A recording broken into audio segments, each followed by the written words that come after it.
So thank you, everyone. Thank you for being here. As Dr. Pope said, I'm the curator of Indigenous art here at McMaster Museum of Art. And I'm just really honored that you all could take the time to be with us this Wednesday evening to have a conversation about issues, ideas, concerns, passions, whatever it may be in relation to the exhibition that Gerald and I co-curated, Peripheral Visions, Perspectives on the Indian Image. A very long subtitle.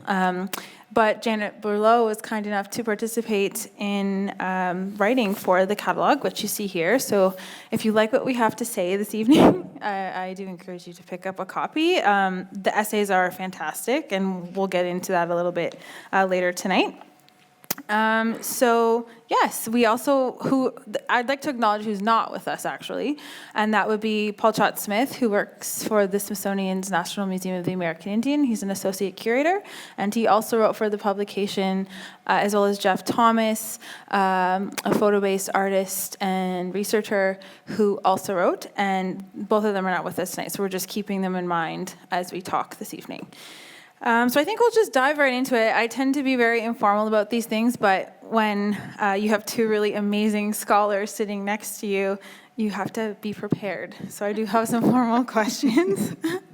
So I just kind of wanted to start with a generic question because a lot of folks don't actually know what ledger drawings or ledger art is. And so I'm turning to two experts, renowned scholars in this subject matter to kind of share with us all what exactly are ledger drawings, who created them and why, and what do they tell us about the Indigenous experience at the time that they were created. Okay, we have the next slide on. Yep. Well, the first thing about ledger drawings is they changed my life. I was trained as a scholar of pre-Columbian art of Latin America, and after working in that field for a couple of years and teaching at university, I went to the Missouri Historical Society in St. Louis where I taught and saw for the first time ledger drawings and said, I have to know what these are. I have to know who these artists were. And after a couple of years, it's like I left Mexico and Guatemala in the dust. I didn't care anymore. I only cared about ledger drawings. And then I was lucky enough to work with Gerald. We co-curated a large traveling exhibition in the United States and Canada in 1996 that brought ledger drawings to a larger art audience. But in their own time, ledger drawings were drawings made by 19th century Plains Indian men using materials that had been introduced from the outside world. What they were doing was basically miniaturizing the subjects that they had drawn for centuries on the hide robes that they wrapped around themselves, but the buffalo was diminishing due to predations by white outsiders. And these wonderful, marvelous new little things, little books and pieces of paper and pens and pencils had come in. And so men began to miniaturize their historical drawings that are, most of them, I would say 3/4 of them are historical drawings about very particular individuals and what they have done. So for example, often they're autobiographical, but in this particular drawing on the right, which is not in the show, that was drawn by the uncle of a very famous Sioux warrior. Can you tell by anything in that imagery who that warrior might be? See on the upper right-hand side, he did a kind of pictographic drawing of a sitting bull.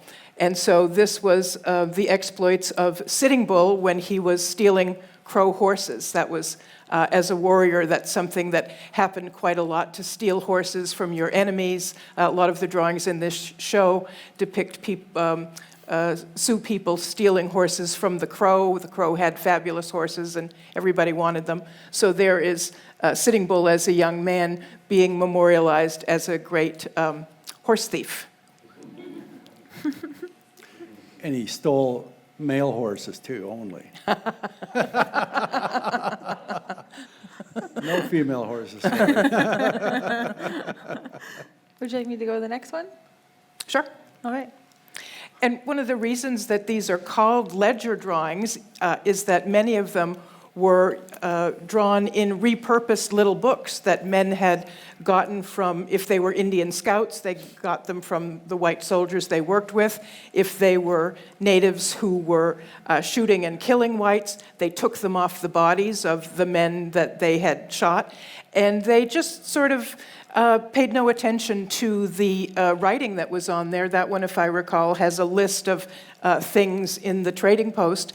But this artist, a man named Okisinatawa, shows himself riding away from a volley of bullets, and he seems to be riding toward the text, but really the text is immaterial to him. Mm-hmm. And so that kind of, Gerald, I don't know if you want to expand upon what Janet is saying in terms of a word that you introduced me to in the course of working with you in our research on the ledger drawings was this word of veracity, which you thought I introduced to you, but it was actually Gerald who told me about that word, in relation to ledger drawings and the fact that many people look at these drawings as being childlike and perhaps not really real or based in historical fact, when in actuality they're quite veracious and truthful. So I don't know if you want to expand upon that. Well, one of the things that, as I said, looking at these words, looking at these drawings, veracity was a critical part to the artists, because all warriors want to be truthful in what they do, right? There's liars just were not important. If you were a liar, well, you were gotten rid of or something anyhow. But a storyteller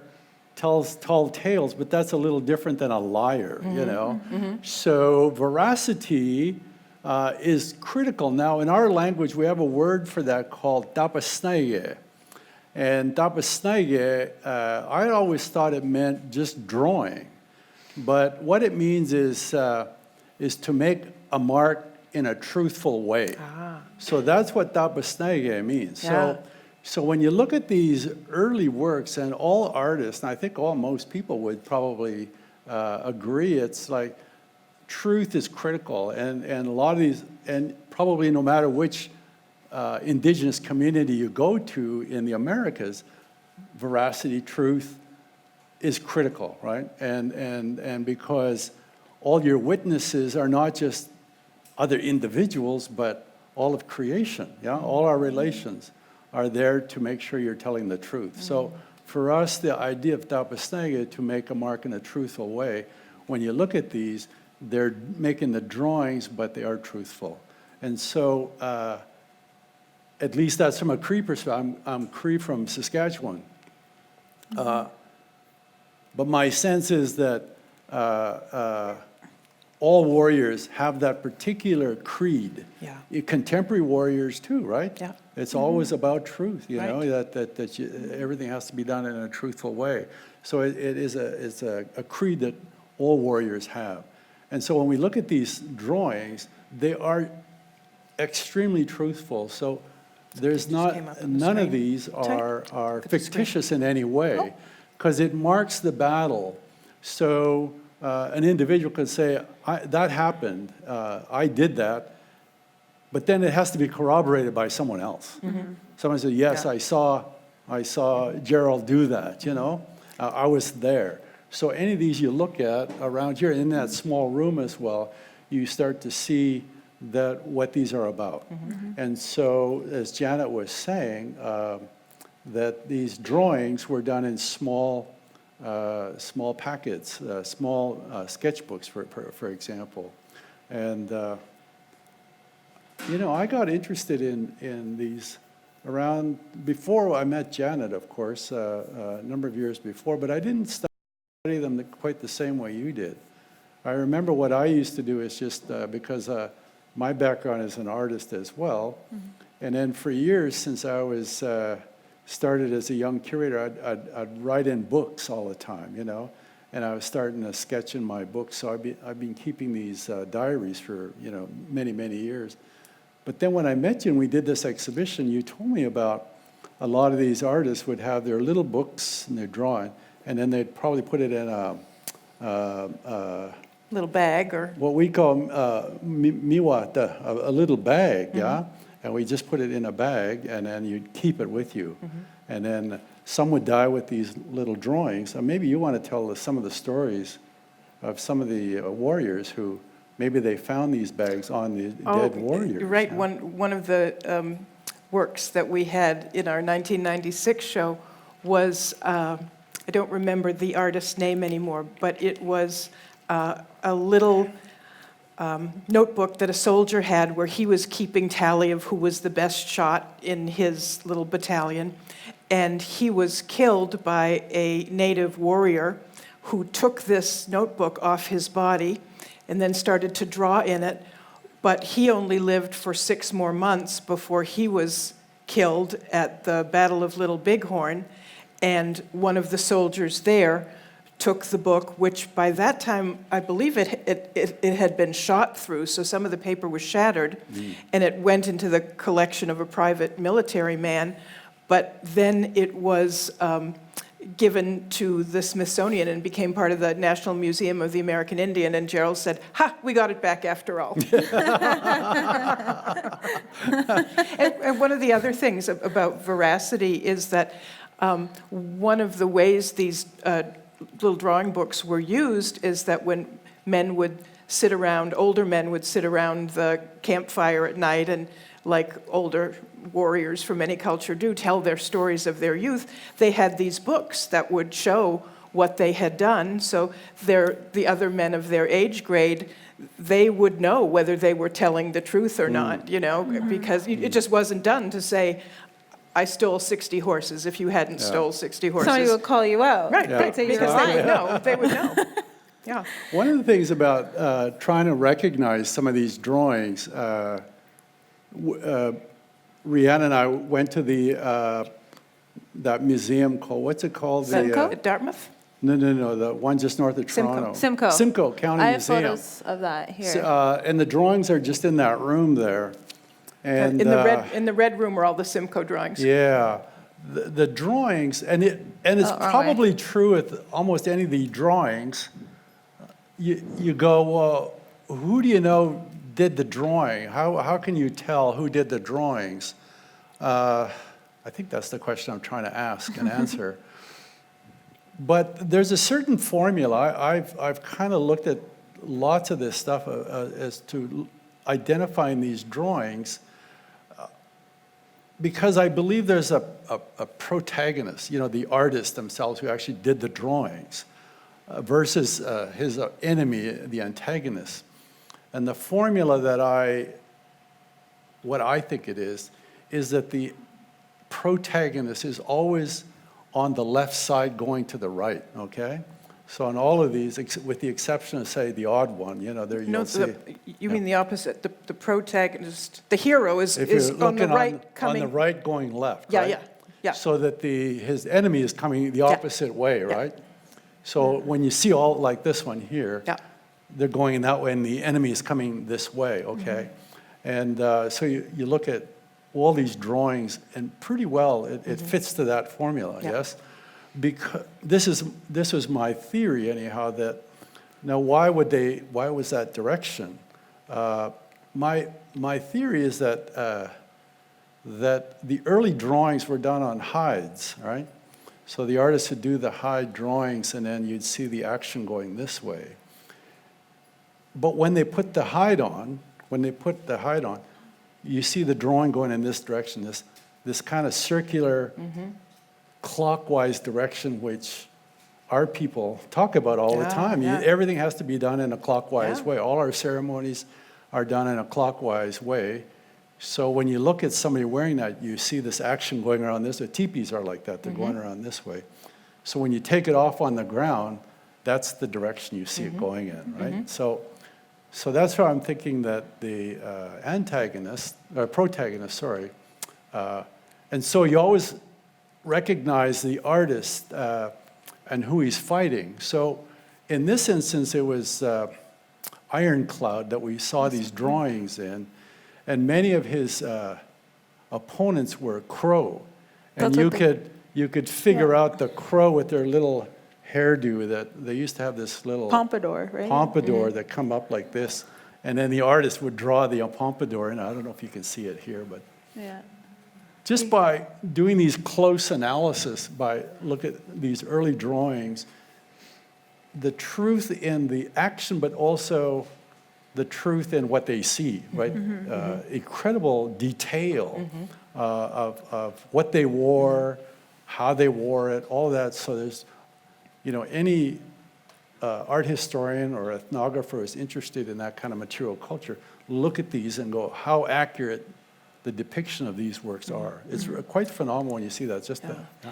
And I don't know anything about horses, but when I was working on this big project with Gerald, I showed probably 100 of these drawings to 2 very serious horsewomen I knew, and they could read what, oh, he's making the horse do this. Oh, he's stopping the horse. They could read stuff that I couldn't Yeah. see in it at all. So, as you say, everything is intentional. Yeah. Talking about reading the work, I just want to point out something that this exhibition was very interesting in the sense that things kind of happened in this beautiful kind of way, how it all came together. And so when we were making a request to borrow works from institutions, the work over here on the wall it's a portrait by Leonard Baskin of Sitting Bull, or not Sitting Bull, sorry, Short Bull, and beside it is a work also by Baskin of Crazy Horse. Behind me right here are 2 ledger drawings by Short Bull. And the top one is a drawing by Short Bull of Crazy Horse. But what's really interesting about that is that there's no authenticated portrait photograph on which Leonard could have based his work of Baskin. So we look at this and sometimes of Crazy Horse, yes. And so we look at this and we think, oh, that's just a pretty picture somebody drew, da-da-da. But this is actually more accurate and more real because these 2 men lived at the same time. So while the likeness might not be the same, when we think of it looks physiologically like him, this is, in fact, more true because it's capturing his spirit, the fact that he was never captured in battle, the fact that he evaded, the U.S. military for so long. And he evaded photography, And too. he evaded photography, exactly. So there's this tendency to look at this kind of work and think that that's more real, when, in fact, this is actually more real. And so this exhibition does really play with your notions of what is real, what is imagined, what is fact, what is fiction, around the Indian image and around the stories that we tell about the past. Which brings me to my next question. So I want to talk a little bit about the origins of the Indian image, and in particular, its origins as we know it, kind of in this imagic sense, in terms of American visual culture. Within photography, and kind of what is the legacy of early colonial photographers like Edward Curtis, who we know Baskin and Scholder drew on to create a lot of these portraits. So from your expert opinion, what is kind of the legacy? Maybe it's already encapsulated within this exhibition, but maybe just having a more formal discussion about that. Yeah. Trying to paraphrase, if I remember, Vine Deloria, the great Sioux scholar, who said something to the effect that we are trying hard to be who we are, but yet the Americans keep telling us who we don't want to be anymore, kind of thing, or something to that effect. Basically, I think what he's saying is, was saying in the 60s, is that we are trying to live our life as indigenous folks, but yet the Americans, the white Americans, continue to foist upon us a narrative, a visuality that is not us. It's a stereotype, yeah? And so that's what he was writing about. And I think that that's been and my buddy Rick Hill here, who has done a lot of studies on stereotypes, would probably agree with this, the same idea. It's something that we have been trying to live, how should I say, to try and eradicate from who we are. And artists have been painting this idea of American Indian for generations, and looking at the stereotype, but yet it's not going to go away. It's like a bad disease or something like that you can't get rid of. Yeah. It's like in the bones of the American, this makes metaphor, but in the bones of the American psyche, Yeah. And there's a big exhibition right now in Washington, D.C. at the Smithsonian National Museum of the American called The Americans, and it's exactly that. Yeah. In the entire exhibition, there's not one work by an American Indian, I think, but it's all about the images of the American Indian from a white perspective, because it's something they just can't get rid of. And certainly American Indians on the American side, I think, struggle with that. And so this kind of, you see these artists like Fritz Scholder who often said, I'm not an Indian, or something like that, I'm not an Indian artist. And he was struggling, and since that time, artists were struggling to address this issue. And it wouldn't have been an issue if, as Vine Deloria said, we're trying to get rid of it, but yet it keeps being foisted upon us. We just can't get rid of it. So artists and Hollywood and everybody has been constructing this idea of the Indian for so long. So, and I think that's why we use the idea and put it in quotation marks, because it's just this idea that it just won't go away and never will. Let's put it that way. I think it'll be around long after we're gone, but how do you get rid of it? I guess that's the issue and the question. How do we struggle with that particular issue? How do we get away with that? But so this dueling kind of exhibition of Leonard Baskin on one hand, who is an American illustrator, and Fritz Scholder on the other hand, trying to come to terms with this idea. And I wish Paul was here tonight, Paul Chatt-Smith, who has written a lot on this subject, and particularly Fritz Scholder. And the reason I say, why should Paul have not been here tonight? And there's a lot of convergences tonight, and I don't know if you guys knew why you put this thing on tonight, why the discussion is on tonight. 50 years ago tonight was the takeover of Alcatraz. It began 50 years ago today. That's amazing. And so Alcatraz was the American Indian movement in that struggle, right, to change how we were being depicted, I think, right? I mean, there's so much around it. And so when you see this exhibition, these artists in the late 60s, Scholder and Baskin, were beginning to paint this series, thinking about it in the late 60s. All the while, Alcatraz was happening, Wounded Knee 2 happened a few years later in 1973. So all these convergences were happening just in this time period, and tonight is that anniversary. So that's really interesting, awesome. Right? So that's another issue that we could talk about.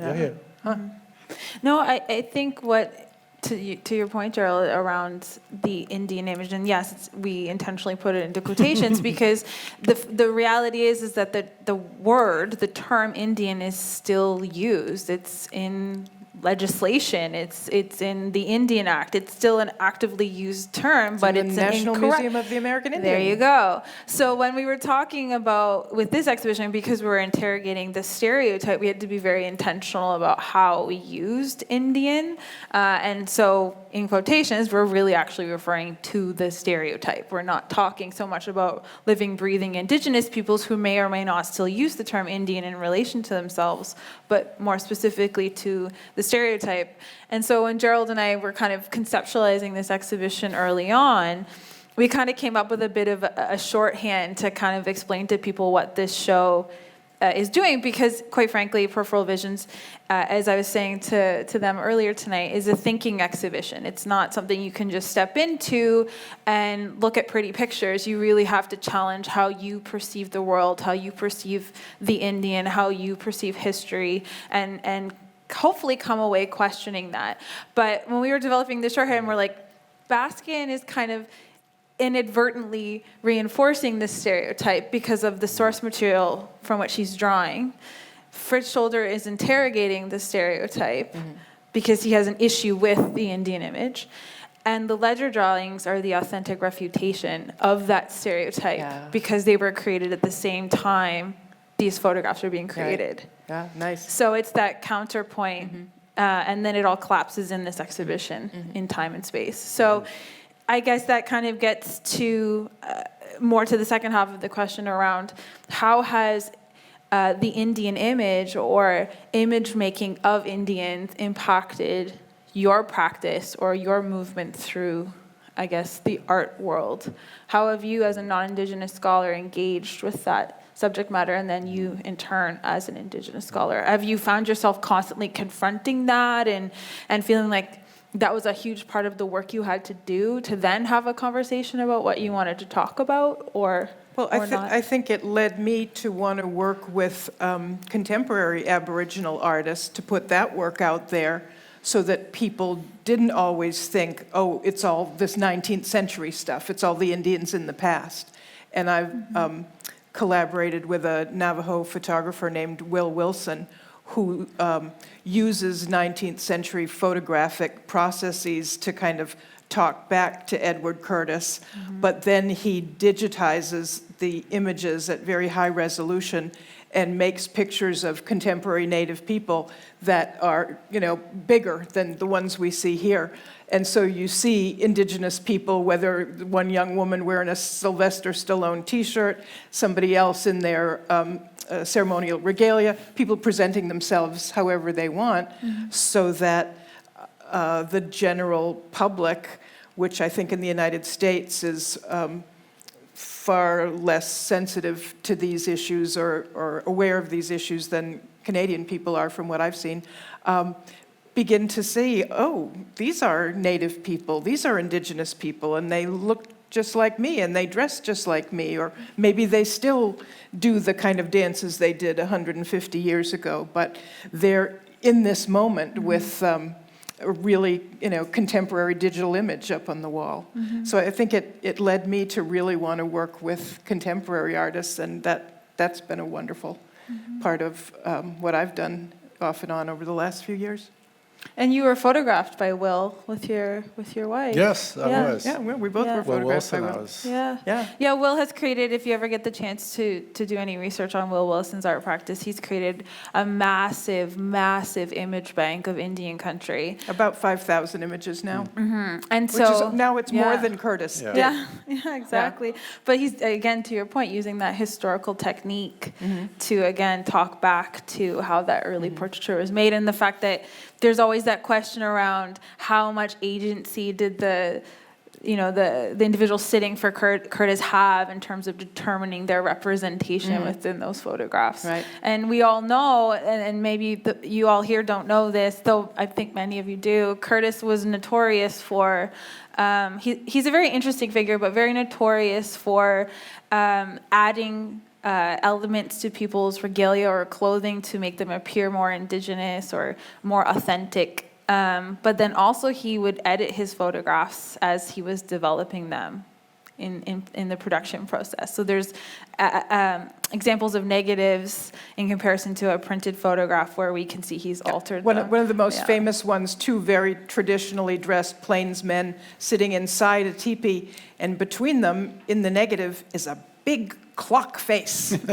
Oh, we can't have that. Clock, yeah. Can't have that. Got to dodge it out in the dark room. So spoil the image of the native person. Oh my God, they had clocks in the teepee. Yeah. Who knew? And then that's what's interesting in some of the works here in this exhibition, more so in the other room, you see the appearance of Western clothing, so bowler hats and top hats and.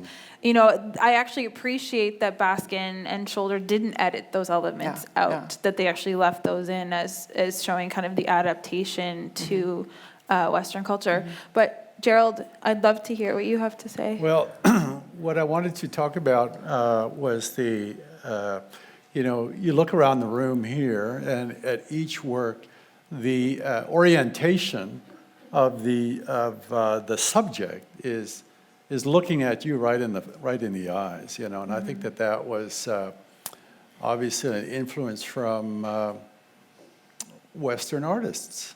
When you think of photographers who these artists were influenced by, like Edward Curtis, as you were saying, and others, they would face the person at a camera and they photographed them. And so the artist borrowed from those images, and so the orientation mostly is right at you, face on. So, and then, since the 1960s or maybe before, a lot of young American Indians were borrowing that kind of aesthetic of taking photography and doing drawings based on the photographs, maybe paintings. So it's a kind of this new interesting aesthetic of kind of a confrontational look at the sitter, maybe. I don't know if that's what it is.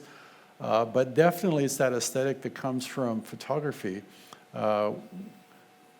And so when we did the exhibition and you look around, and that's all sort of, with the exception of, say, something like this, which is the Great American Landscape, as it's called, but this is a different scene. But generally speaking, the images are looking right at you.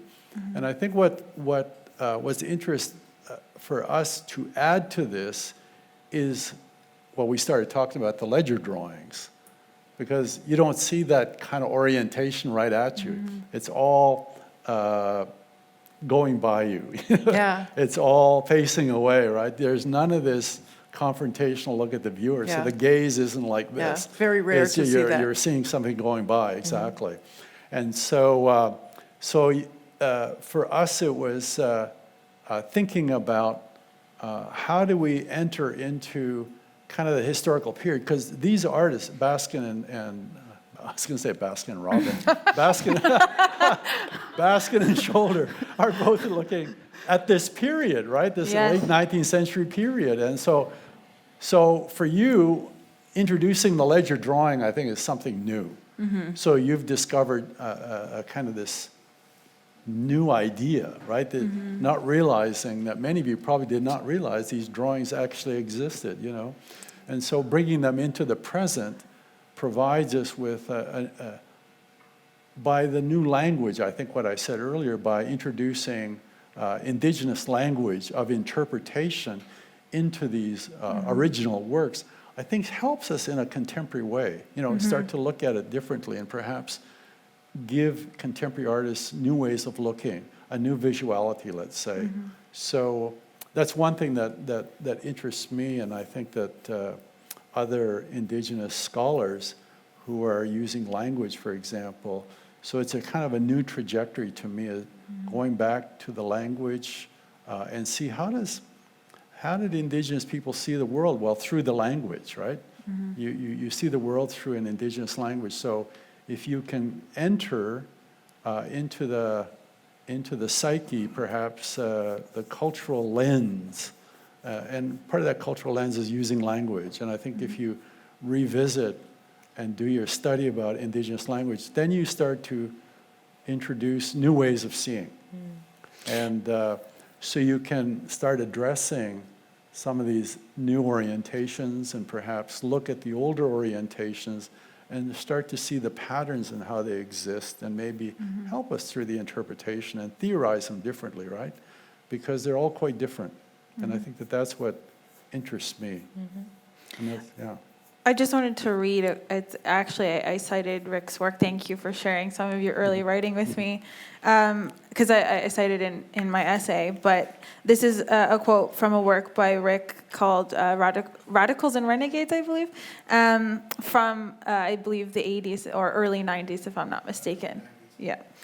So it says, the only heroes that young Indian artists could identify with were the warriors and chiefs of the past, particularly among the Plains Indians. The determination, bravery, and dedication of the 19th century warrior image fueled the 20th century Indian artist.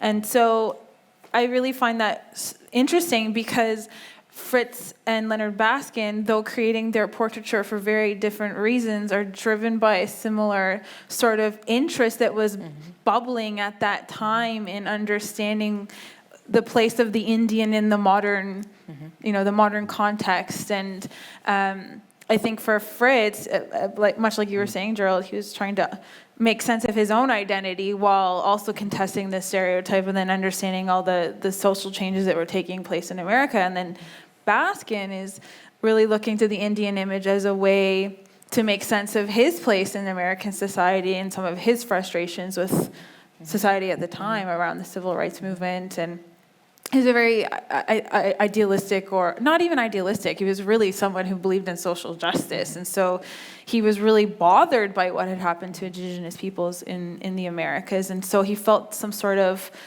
need to respond creatively to that. And so that's kind of what propelled him towards the Indian image. And also, Baskin was so interested in the complicated male face. And you see this throughout his work. You know, he used paintings of 16th, 17th, 18th century artists like Rembrandt, and he did etchings from those, and he used photographs of the American painter Akins and did etchings from those. And for him, these, you know, beautiful photographs, he really was interested in the psychological portrait. And what I've enjoyed seeing these in person, having, you know, written my essay using little images on my laptop, right, which is such a bogus way for an art historian to work, but to really get up within 6 inches of some of those images and just see the way the gestures that he's doing on the lithograph stone, on the stone with a litho pencil. The way he captures a face, and he says he always has worked from photographs. He didn't like working from live images. So whether he was doing a 19th century American painter like Akins or one of these great warriors, his working process was always the same. Can you talk about his calligraphy on his work? I can't. You can't? I know nothing about his calligraphy. Oh, I thought you would, because I just recognize on his work, and in earlier works too, just the way he actually writes. It's a kind of a throwback. The kind of calligraphy that he uses is kind of interesting. You'll see some of it in this, but I thought maybe you might have known all that. We left something out of the research. catalog. Yeah. Oh, we're going to have to tip it in at the back Another of the catalog. essay, yeah. No, I find it's also very interesting to me, their relationship. So this is something, I think one thing I was explaining to some folks earlier tonight is the intense relationality that kind of underpins this entire curatorial project, because it's really born out of my relationship with Gerald and the research that we've done and the relationship that we've established and our common interests and concerns, and then Gerald's relationship to Janet, and then the relationships between the artists themselves, both the Plains Warrior artists at the times and the time in which they lived, and the fact that they knew one another. I mean, this entire wall, these people are all relations. Like, they all knew each other, you know? They fought in battle together.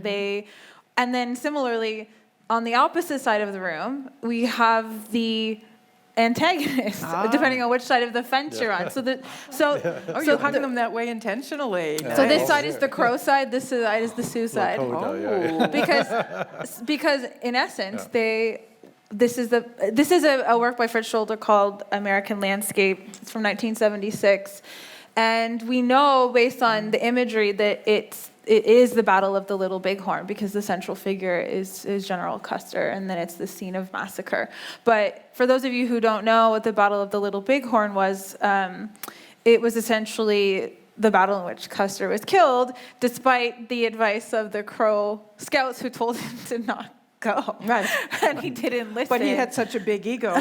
And this happened a few days before the American centennial. Yeah. So a time when the United States was so self-satisfied, so self-confident. You know, we're eradicating the Indian problem. And then what news is telegraphed back east? Custer and all his men wiped out. By the Sioux. Right. You know, right before the week, you know, how to ruin a centennial, really. Yeah. And so you'll see, it's very interesting, because to Gerald's point about the protagonist versus antagonist in ledger drawings, here we have Crow ledger drawings by White Swan, and the U.S. cavalrymen is coming this way, not going this way. Right. So it shows you where their allegiances were in terms of, with the Crow, they thought that the strategy was really to align themselves with the U.S., thinking that that would be the way they could save their land and maintain their traditional way of life. Besides, the Crow had always stolen their horses. Yeah, they just fought. The Sioux had always stolen their horses, so they were enemies. And so that's very interesting to Gerald's point about gaze and who's looking at whom and who's commenting on whom, because we see within the ledger drawings a very different narrative being told. It's Indian versus Indian. Oh, yes. You know, which is not something that's often discussed. And so in space, literally, as we curated this exhibition, we have enemy or hero versus enemy or hero all around this battle. And so it is about who's telling the story, who's looking at whom, and how that affects the story that's told and perpetuated through history, right? If you come into this room in the morning and the pictures are kind of askew, You know something happened in the middle of the night. Yeah. I have this this saying that anytime I step in to curate a show, I always think to myself, so who wants to play nice today? Especially around my research with NEPA, I'm like, who wants to play nice today? Because there is these works, yes, they're two-dimensional works on paper, but there's life to them. They're saying something, they're doing something, so they have to get along in space. Yeah. Otherwise, we have a problem. So that's why I separated them, because I wasn't sure that we might have a problem. To your point. Yeah. So I just want to kind of expand upon the 1970s, the late 1960s, early 1970s, when Baskin and Scholder start to produce these lithographs. Fritz obviously started off as a painter, then moved to lithography. Baskin was dabbling in everything, and Scholder was a painter moving into lithography. So, as scholars of a particular generation, Ooh. Which one in particular? can you reflect on your experience growing up or working in the field in the 1970s? And were you familiar with the work of Leonard Baskin and Fritz Scholder? And if not, how did you become aware of their work? well, one thing that excited me when I was asked to take part in this catalog is that I went to college at the University of Massachusetts in Amherst, about 10 miles away from Leonard Baskin's studio. And everybody in Western Massachusetts knew who Leonard Baskin was. I saw his work everywhere. I never met the man, but he was so influential on 2 generations of bookmakers and printers and typographers and so forth. So when, actually what Gerald first asked me was, would you write for the catalog about the Indian drawings? I said, no, I want to write for the catalog about all of these artists because I feel an affinity for all of them. Mm-hmm. So I didn't know of Scholder's work till the 1980s when he was very well established, and I did a show of the artist Jean Quick-to-See Smith, who's quite a famous Native American artist, and she told me that she was of the generation where Scholder had given them all hope that you could become famous and important by being a native artist, and that her generation, which was, 15 years behind him, they said, move over, Fritz Scholder, out of our way, Mama Day, and she wouldn't let me quote that in print because she thought it sounded disrespectful now, but it's actually on South Dakota television that she said that in about 1980. But so that's when I thought, I didn't really know much about Fritz Scholder then, and I thought, well, if he was the one who had to get out of the way to make way for Jean Quick-to-See Smith, I got to find out about him. Mm-hmm. And he's had 2 wonderful retrospectives in the last 10 years. Yes. He finally got his due. Yes. My story about Fritz Scholder is this. I was a young Canadian student. I had just arrived in Santa Fe, New Mexico in the 70s, and I had taken some classes from a very well-known artist by the name of Alan Hauser. And Alan Hauser was an Apache what's those Oklahoma Apaches called? They're Fort Sill, I think. Kiowa? Fort Sill, Fort Sill Fort Sill Apaches. Apaches, But yeah. anyhow, that's irrelevant. Anyhow, just thought I'd throw that in there. But Alan Hauser was a very well-known sculptor, so I took a course from him. And in his office, he had this poster by Fritz Scholder. And Fritz Scholder was a professor at the Institute of American Indian Arts in the late 60s, but he wasn't teaching by the time I arrived. And I said, he's an interesting looking artist because it's this image of a man on a horse, and it was brilliant colors, oranges and blacks and something else, and he was just racing away like this, and I just thought, oh, that is a great painting. And so what do you know about him? I asked Alan. He says, well, a lot of people don't like his work. And I said, how come? I said, it's really interesting. He said, well, they think he desecrates, or he massacres, or he distorts the image of the Indian, and people don't like that, you know, because they like this beautiful, realistic kind of images of the indigenous person. And whereas Fritz Scholder was an abstract expressionist, he just quickly do paintings very, very quickly, and so in doing that stylistically, you distort the image, right? So when you look at his work, a number of these, like back there's a massacred Indian back at that one there, over there, but largely when you look at his work, it is distorted, right? And I like that aesthetic. I thought that was really, really cool, but a lot of people in Santa Fe, New Mexico did not like that, so. That was like the post-Dorothy Dunn era where they wanted them to stay within this Indian art style. Much to Janet's point about fitting the noble, savage stereotype, there was a certain aesthetic that they were meant to uphold, right? And Fritz was like, screw that. Yeah, and then over the years, artists would emulate his style, and because it started to become de rigueur. And they just started doing that, and they thought that was good. So he had this a marvelous career. And then when I was working with the National Museum of the American Indian in the 2000s, I had just finished working with them in 2004, and I had proposed to the museum they do an exhibition on Fritz Scholder. And so this guy by the name of John Hayward, who was working at the museum, I said, why don't we go pay a visit to Fritz Scholder in Tempe, Arizona, I think Tempe or Scottsdale, Arizona, which is right outside of Phoenix.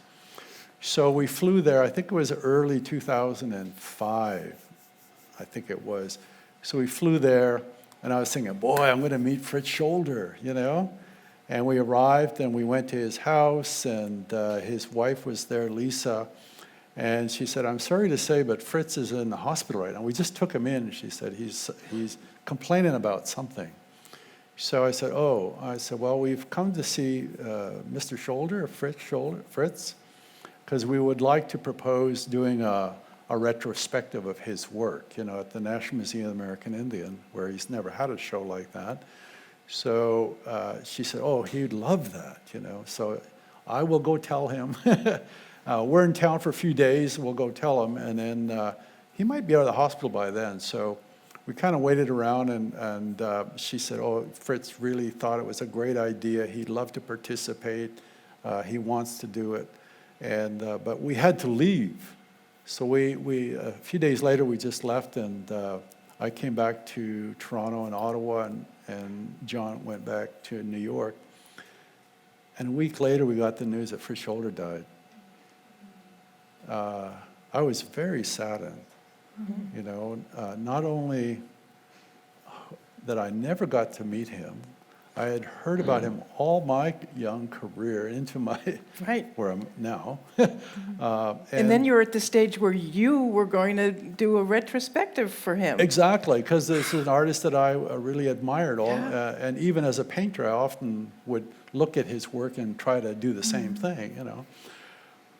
And so I felt really bad. I mean, obviously, you know, devastated by us losing an artist of his stature and just not, and being so close But he knew to meet him. Before he died, he knew that you wanted to do that show. That's fantastic. I think so, yes. So, but I never did. The museum did go ahead. Paul did the show. Paul Chatt-Smith did the show. So it would have been actually very nice had he been here tonight. You could have talked about it. But that was my story. Baskin I never knew except when I came here, 15 years ago, and I saw the works in this collection here. And that's where we started to talk about this connection here. But yeah, I think Fritz Scholder brought a lot. And if you read some of the texts or just some of the texts about Fritz Scholder and the kind of person he was a provocative. He always said, I'm not an Indian, or because everybody was trying to class him as an Indian artist, but he said, I'm not, I'm just an artist who happens to be Indian, I guess. And so that became the phrase, a kind of a rallying cry for a lot of artists to say the same thing, because he just saw himself as an artist. And I think he challenged a lot of young painters, a lot of young artists to look at the world differently, because they were looking through this romantic lens. And I think he was trying to jar people out of it, just by his work. Because if you look at Baskin's work, the titles on each of Baskin's is about his subject. Like that's Sitting Bull there, and that's Pretty Eagle there, and that's Crazy Horse there, and that's what the title is. But you come to look at Scholder's, he says this is the American landscape. This is the Indian at the bar back there. That's the massacred Indian there. That's a portrait of Sitting Bull, and that's called Portrait of an American. Yeah. So I think he's playing with these ideas of who's American, who is Indian, and so on. Exactly. So I think he's going much further than that. He's, again, challenging us the way we look at the image, right, that has been put before us. And so I think that's another influence, not only stylistically, but I think just conceptually he was. And also to challenge young Native artists, you don't just need to learn from your Native heritage. I mean, his model in doing his work was, oh God, it just went out of my head, the British, Francis Bacon. Francis Bacon. His work was very much influenced by Francis Bacon. And so, I think he told his students, the whole world is open for you to draw from. Don't let people tell you you have to be in the Indian box. But what's also interesting about Leonard Baskin and Fritz Scholder is that Baskin was a huge influence on Fritz. So and I think it was back in 2005, if I'm not mistaken, right, shortly before he passed away, there was an interview done with the Smithsonian Museum of American Art. Carl Strom, I can't recall. Anyways, in this interview, the interviewer is probing him with questions about, how did your art practice develop and who inspired you and so on. And he actually names Leonard Baskin as one of his early art heroes. And so he grew up actually really liking Baskin's work. And so the 1970s rolls around, and for very different reasons, they engage with the Indian image as subject in their work. And yet they're doing this completely independent of one another, and they don't know each other's doing this. And it's not until the 1980s that they actually meet, and then it's not until the early 90s that Baskin extends an invitation for them to collaborate. And so they finally, in 1993, collaborate, and then in 1994 produce a book called A Book of Plains Indians. So they had this long-standing interest in the Indian as subject, and finally get to do this collaboration together about something that they had been both doing unbeknownst to the other for 30 years. In Paul Chatt-Smith's catalog, the Fritz Scholder catalog, there's a picture of Fritz Scholder in his studio in the 1970s. And like all artist studios, there are a million things pinned up on the wall. And when I was looking at this very closely, and I'd been looking at a lot of Leonard Baskin books, I said, oh, there's a poster of Leonard Baskin's etching of Eakins pinned up right there in Scholder's studio. Yeah, and it's really interesting because A Book of Plains Indians, it's done, they create the monotypes in their own way, but then they also annotate them. So I think Baskin had poetry, and Fritz had prose. And so they not only create new work together, but then they also annotate it with some sort of description as to why that portrait's important to them. And you can see their personalities just come through so much in that little publication. But in talking with Fritz's wife, his widow, there's actually a portrait that Baskin did of Fritz. So these men knew each other, and they liked one another, and they thought similarly. And so it brings me kind of to my next question. I think Gerald and I can probably speak to this a lot, but what are some of the ways in which Indigenous artists disrupt the Indian image? And we've already kind of touched upon that. But then I wanted to kind of ask a further probing question around, can non-Indigenous artists like Baskin disrupt that Indian image? And I kind of said, maybe he is, maybe he isn't, and that's subject to interpretation. But can we have a bit of a discussion around how that image is disrupted in this exhibition, and what is the role of non-Indigenous artists in that disruption? It's an interesting question because they, when you think of non-Indians, they created the image. So in a sense, why could not they disrupt the image? Right? And I think that's a challenge, though. And I think one thing is, it's one thing to do the counter a disruption, right? The imagery. It's quite another to what we would probably call cultural appropriation, in which non-Indigenous artists attempt to take ideas that maybe someone might think, no, an Indigenous person should be doing that, okay? I'm thinking here of a few years ago, this artist by the name of Sam Durant. Sam Durant, who's an American artist, who decided, I don't know if it's to celebrate or what he was doing, but Durant created at the Walker Art Museum in Minneapolis. Yes. He created this scaffold where, and I think to him it was like he was saying this is to, I don't know if it's honor or to bring to the attention of the public about the hanging of 39, I think, Lakota and other Indigenous warriors here in Minneapolis on this day. So he put up the scaffold. And it was as a work of art, right? And the American Indian community, as I understood it, went ballistic.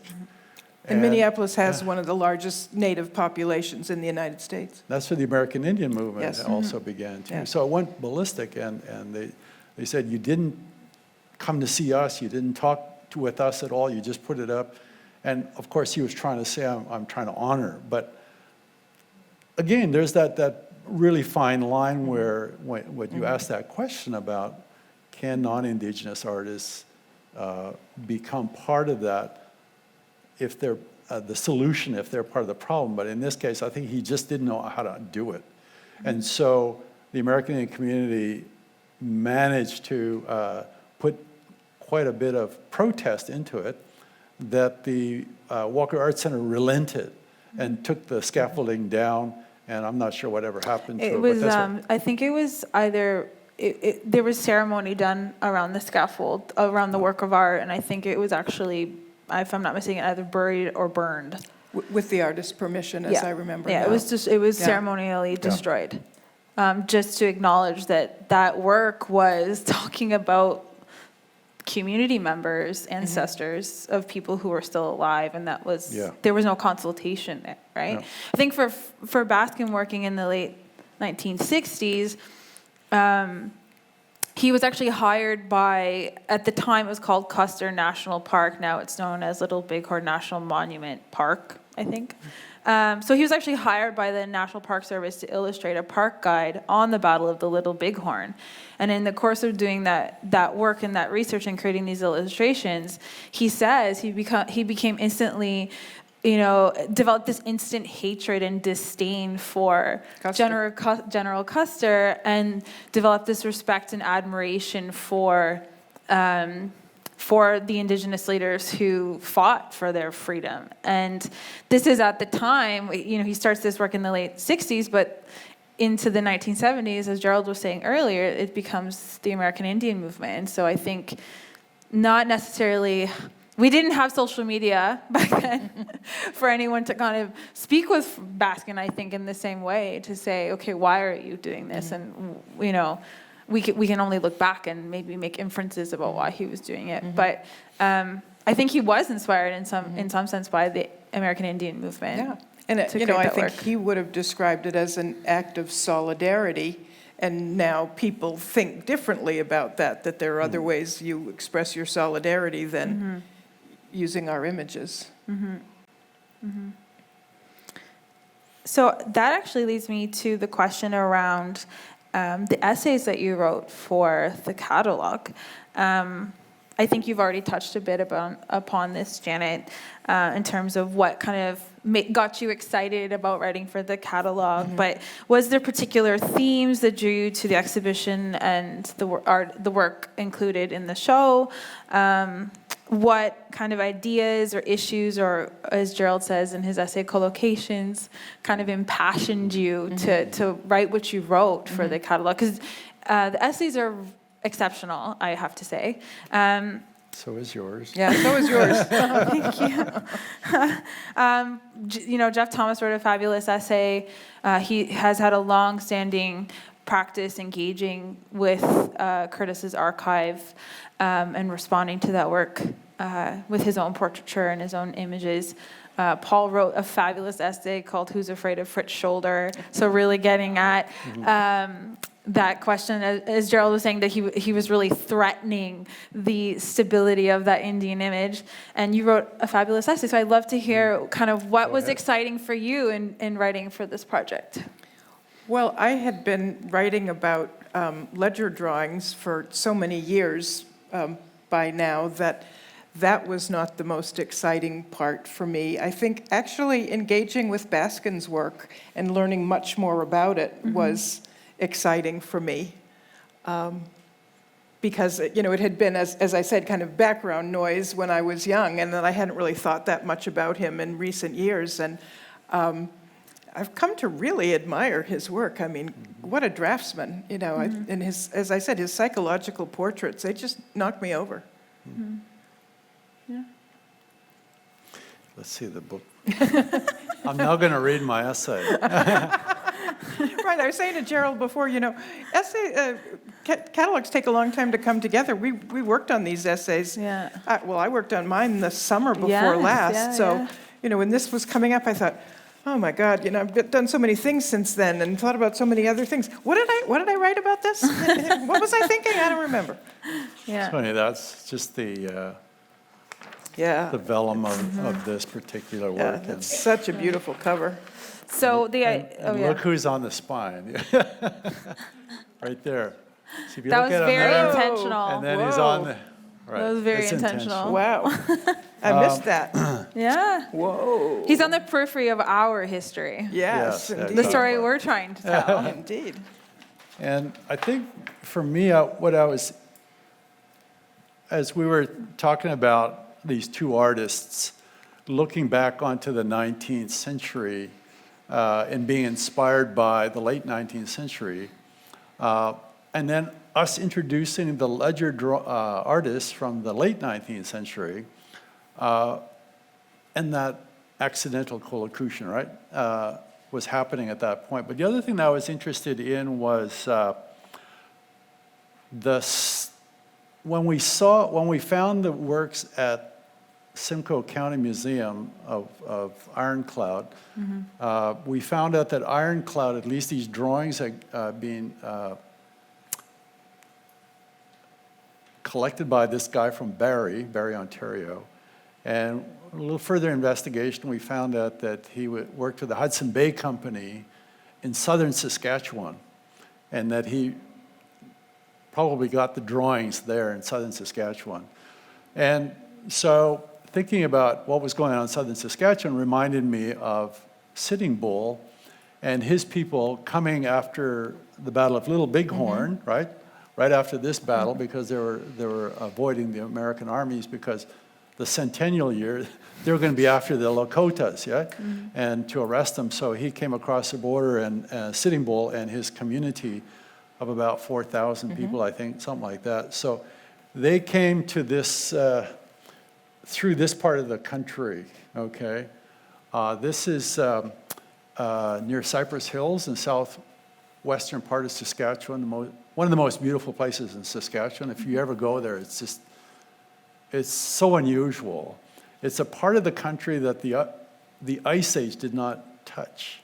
So the ice came around the hills of Cypress Hills. Huh. And so the Cypress Hills was an area that Indigenous peoples had been going for thousands of years for just its unusual landscape. You know, it's the highest point between the Rocky Mountains and the Laurentian Mountains in Quebec. It's the highest point, and so tribes from Alberta and Saskatchewan will come there. And so this is the area that Sitting Bull came through that. And so it already had this history before he came through. Mm-hmm. And that was, to me, a kind of an interesting thing. So we found a photographer from Regina named Don Hall, who I knew, and I knew he'd have photographs of Cypress Hills, and that's where this particular image comes from. It's inside the book. And so for me, the story of Sitting Bull, I didn't focus on Sitting Bull so much as just that idea of Sitting Bull, not Sitting Bull, but the idea of Sitting Bull. Having come across the Canadian border, that's a Canadian story, but the Cree story is you know, as we do nowadays, we give land acknowledgements, right? Wherever we go, we accept. Oh yeah, we did an land acknowledgement tonight.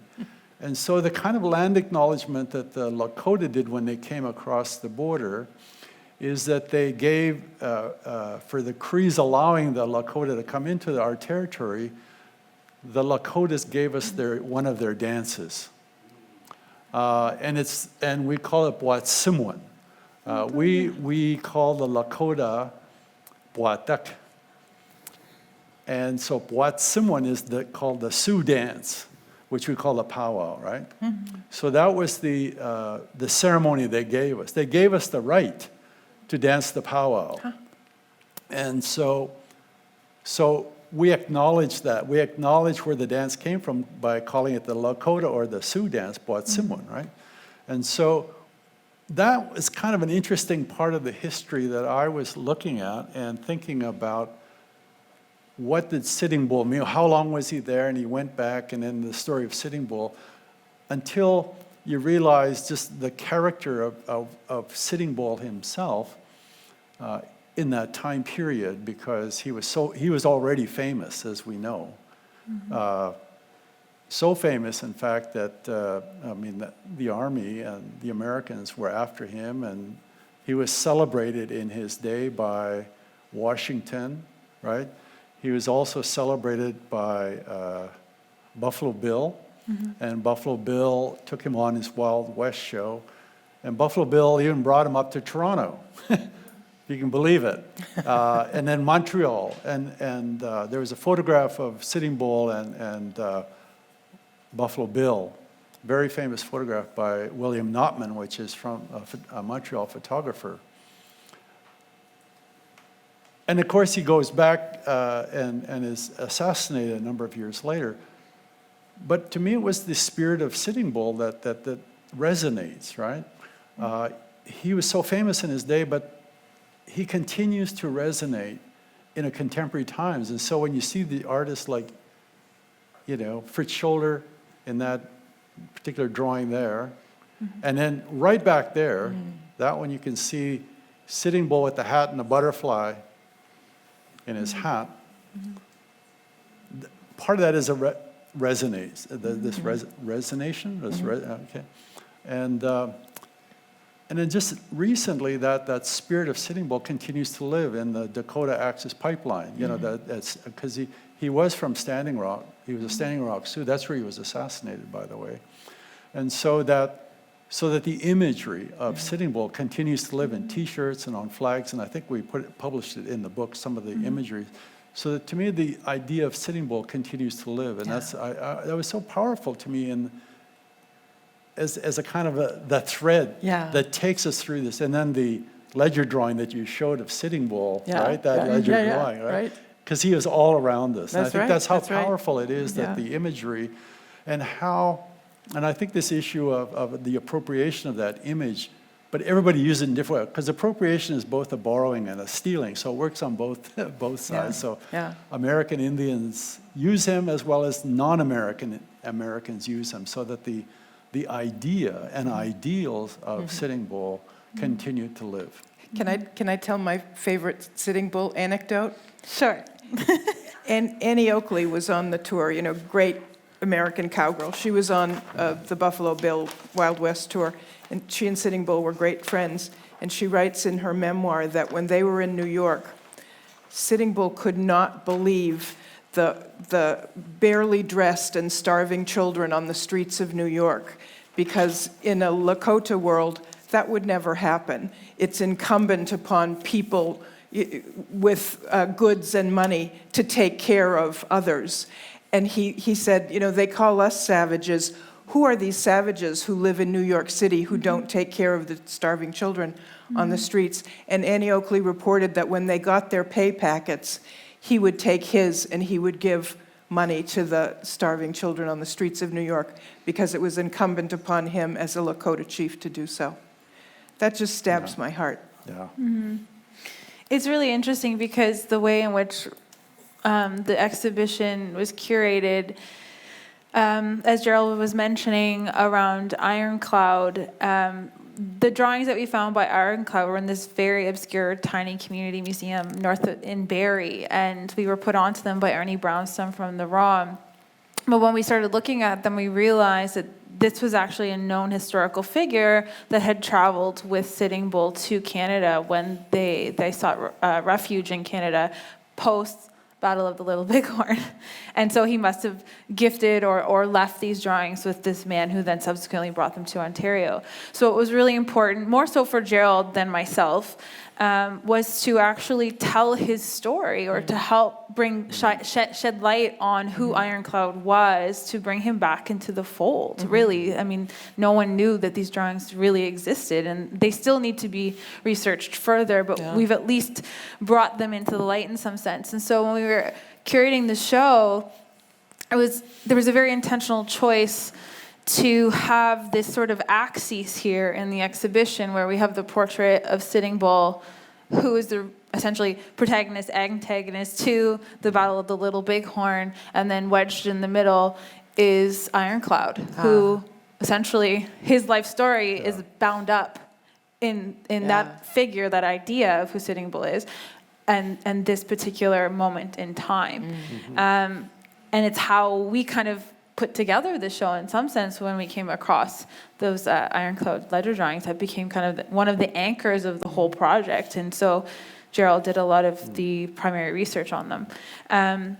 So even in space, what we tried to do was to reestablish these connections. And that's why I say there's a lot of relationality happening within this exhibition in a really powerful way.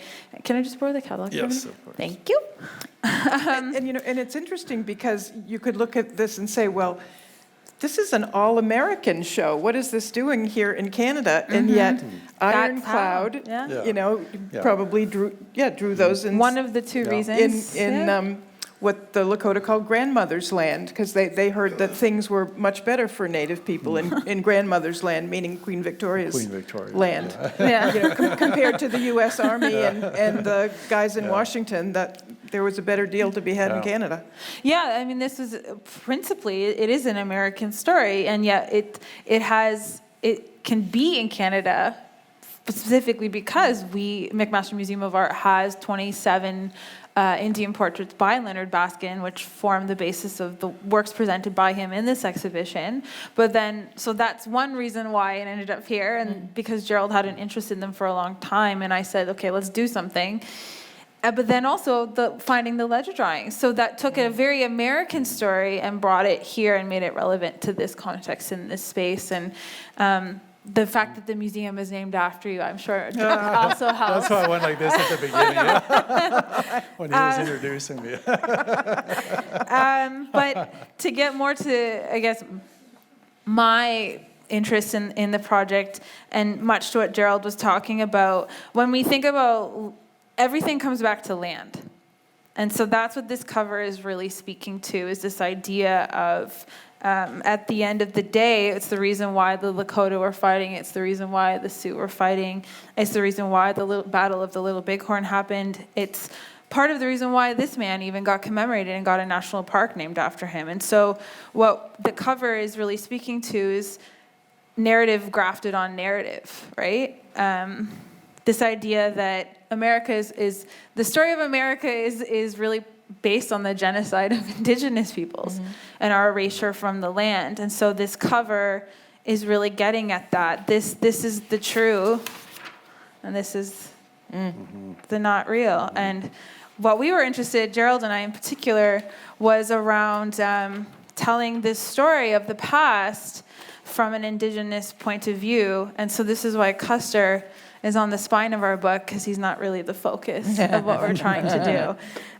So my interest really, when I was kind of framing it out, was around what ideas, truths, gestures, stories, peoples exist on the periphery of the dominant narrative or the dominant worldview, and how, if we take the time to look at that, to look at the periphery, what do we learn? How much more do we actually come to understand history in a true sense, right? Yeah. Because there's the stories we've been told, and then there's all these other stories, and in many instances, those other stories, the othered stories, are actually more real and have more to offer than what we've actually been led to believe. So that's why I say Peripheral Visions is a thinking exhibition, because you come in here and you're kind of like, wait a second, I thought I knew history, but I actually don't. So my essay was really, I guess, looking at what is the importance of this type of research and work in the contemporary moment? How in looking back, does that empower me as a young, emerging Métis curator? I'm not so much emerging anymore, I guess. I think you've emerged. But what can I learn, and how can that carry me forward? And what are the gestures? What does this work gesture to that I need to see and I need to know? And so that's what I was really kind of unpacking in my essay, and how that all comes back to land and what we see in the land and the stories that the land contains. And if we're just willing to listen to it, we can really take a lot away. And I say that specifically for one reason. Baskin, as I mentioned earlier, worked for the National Park Service, Custer National Park at the time. But Fritz Scholder also lived in Pierre, North Dakota, right?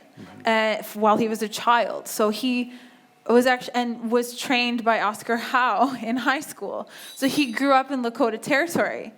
So these ideas, this way of being, this energy that exists in space was, I would like to believe, influencing both of them in some sense. And so I think it led them to one another, it led them to the subject, and then it also led us to this work. And that's kind of what I talk a lot about in my essay. So that brings me to one of my final questions, is what is the resonance or importance of an exhibition like Peripheral Visions to scholarship on Indigenous art? Well, I think Janice and I wish we had another lifetime, right? To be able to, because it seems like we just got started in sort of the looking at ledger drawings as one example. Because when we started out, when we were young art historians and that, I think the world is quite different, and what we knew is very little. Obviously, there's so much more scholarship has been developed. But one of the things that excites me, and one of the things that I'm trying to think about is going back into an Indigenous framework, as I say, understanding how language impacts kind of our ability to see and articulate. And we've done very little study in that, We've looked at art from an art historical lens, and there's nothing wrong with that. It's just a way of looking. But now can we get to an Indigenous lens, so to speak, and what are those lenses? And I think just one of them would be language, for example. And talking with various people who are language speakers, because I think they have a particular ability to help you understand a kind of a visual knowledge, let's say, of seeing, right?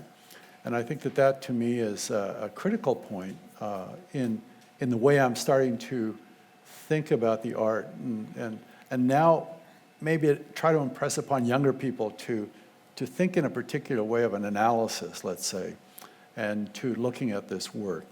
And the other thing too that I find particularly interesting is when we look at these ledger drawings, they're unsigned, but they are signed, aren't they? Because once you know the individual, then you realize that individual has done so much of this, and they tell about themselves. It's their story, their narratives, their everything that happened to them. Because as I said, yeah, he is telling the truth of himself, right? And it's being corroborated.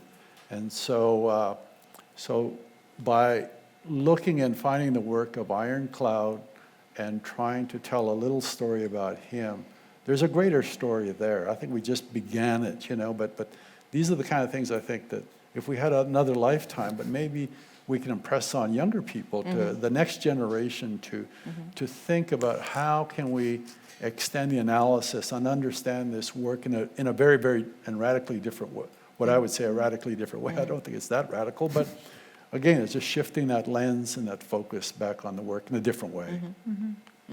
I'd love to know, I think we're at a really interesting moment in Indigenous art history where, things are starting to finally, I don't know, maybe this is just the way I see it, but make sense. Things are starting to come together in a certain way. And so I want to know what you guys are excited about for the future in terms of where, I'm always thinking about the future, where are we taking this? What is this exhibition going to do in the grand scheme of Indigenous art history, and how will it inspire others? And so you've both had long, prolific careers doing really, really important work that needs to be acknowledged, so thank you. But I guess, what are you excited for, even at this stage in your careers? Well, for me, it would be two things. One is I love to see works that are not ghettoized, as in this is Indian art and this is American art, or this is Canadian art, but this sort of cross-fertilization of time periods and cultures and so forth, so that at the same time that the kind of stories that you just talked about are going on, there's also cross-pollination and people talking to each other. It's the global 21st century. People don't live in their own little hermetic worlds anymore. And the younger generation of Native artists, including Gerald's wonderful daughter, McMaster, are doing fabulous stuff, that you will see in global biennales, and that are exciting people. You said your daughter has an upcoming show in Birmingham, England, Great. They should know more about Indigenous Canadian art in Birmingham, England. So that's what excites me right now, just seeing all this stuff go global. I'm excited about having this finish. Yeah.